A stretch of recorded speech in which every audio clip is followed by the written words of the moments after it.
বেশ কদিন ধরে ভিডিও করছি না, কারণ আমি আছি বিভিন্ন ঝামেলায়। এই ঝামেলার কারণে আমার ফুলগুলার সঙ্গেও তেমন ভালোবাসা হয় না, আমার বেলকনিতে তেমন আসা হচ্ছে না, অনেক কম আমি আসতেছি। এই দেখুন আমার চায়না নয়নতারা, আমার বারান্দায় অনেক ফুল, অনেক রকমের ফুল।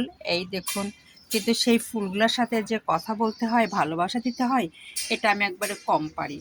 কারণ আমি বিভিন্ন ঝামেলায় একটু থাকি, যার ফলে প্রয়োজন ছাড়া এদের কাছে আসতে পারি না। এই দেখুন একবারে ঝেঁকে আসছে, এই দেখুন সব কলি হয়ে আসছে, দেখেছেন? একটা গাছে কতগুলা যে ফুল আসলে চিন্তাই করতে পারবো না।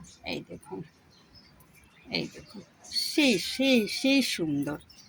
আমার কেমন সুন্দর লাগে, আপনারা দেখলেও আমার মতোই সুন্দর লাগবে, যেহেতু আমি এদের ভালোবাসা দিয়ে এই ফুলগুলো ফোটাই। এই জন্য আমার কাছে খুব ভালো লাগে, এই জন্য আমি একটু ফিলিংসটা বেশি দেখাই ফেললাম। এর সঙ্গে আরও দেখবেন, এই দেখুন আমার 4 হলুদ পাখি, এই দেখুন একই সঙ্গে 4 জনে ফুটেছে। এই দেখুন সেই সুন্দর, একটা গাছে, এই দেখুন একটা গাছে একটা ডালে, দেখুন এই দেখুন একটা ডালে,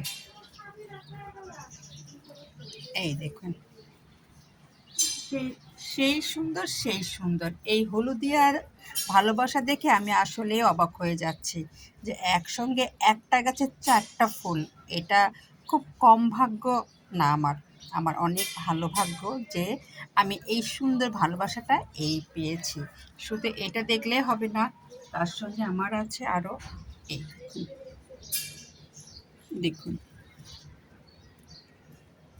সেই ভালোবাসা। এই ভালোবাসা কীভাবে পাওয়া যায় জানেন? পরিশ্রম করে আর ধৈর্য ধরলে। এটাকে 6, 7, 8 মাস আগে ফুটেছিল, এখন দেখলেন আবার ফুটেছে, এর সঙ্গে হলুদিয়ে আসছে। এই দেখুন, এই দেখুন।